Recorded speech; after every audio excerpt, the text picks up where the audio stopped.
Hi folks, since it's too cold and snowy today to go out to the range and actually do some shooting, I decided to do a quick video review of a pistol that you really don't see too often.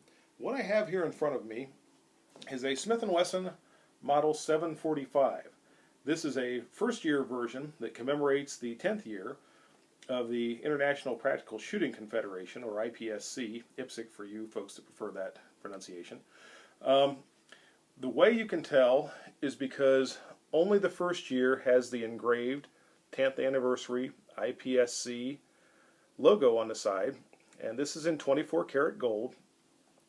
There were only 5,000 of these produced in 1986. The story of the 745 is a little different than most of the firearms that have been marketed by Smith&Wesson over the years.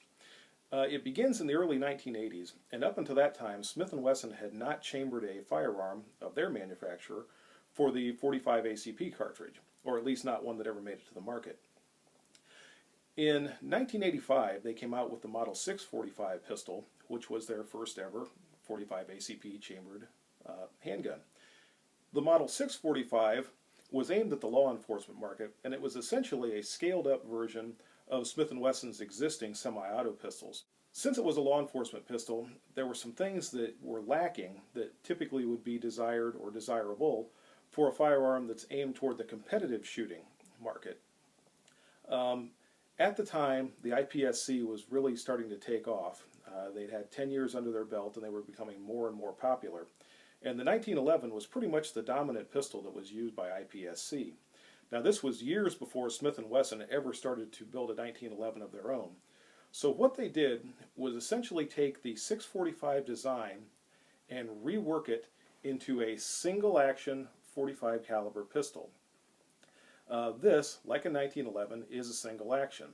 It has a 5-inch barrel, also very similar to the 1911. It does not have a grip safety.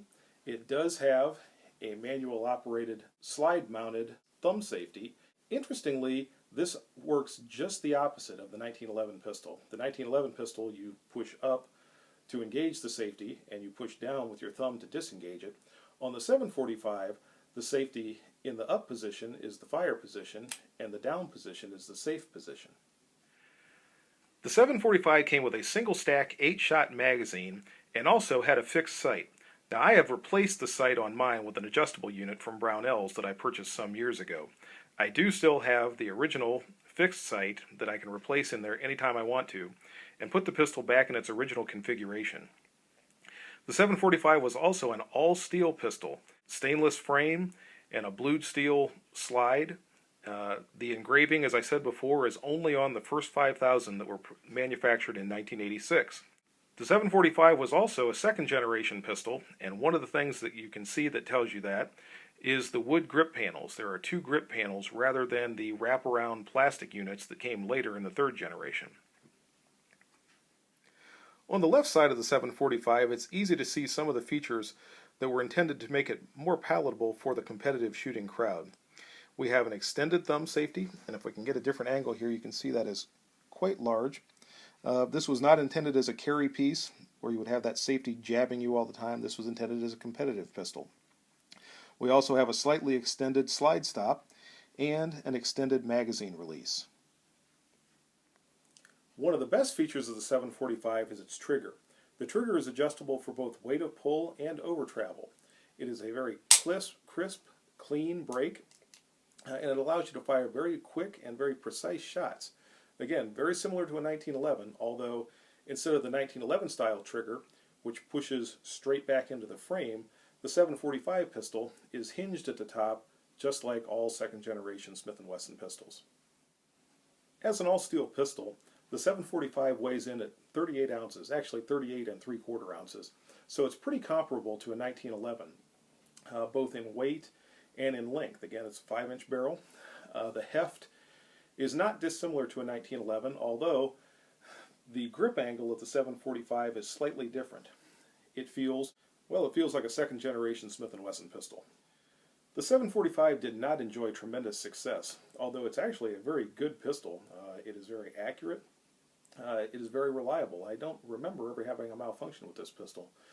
But unfortunately, it just didn't catch on with the shooting crowd, even the IPSC competitors that it was sort of aimed toward. so it was only manufactured until 1990. I'm not sure about the total production number of the 745, but its relatively short period of production indicates to you basically how poorly it was received. So at this point in history, it basically stands out as a good example of a good firearm that just never caught on with the marketplace. I hope you've enjoyed this review. If you have any questions or comments, please feel free to leave them below. Also, if you enjoyed the video, give me a thumbs up, and if you enjoy more videos like this, please subscribe. Other than that, y'all have a good day and good shooting. Bye-bye.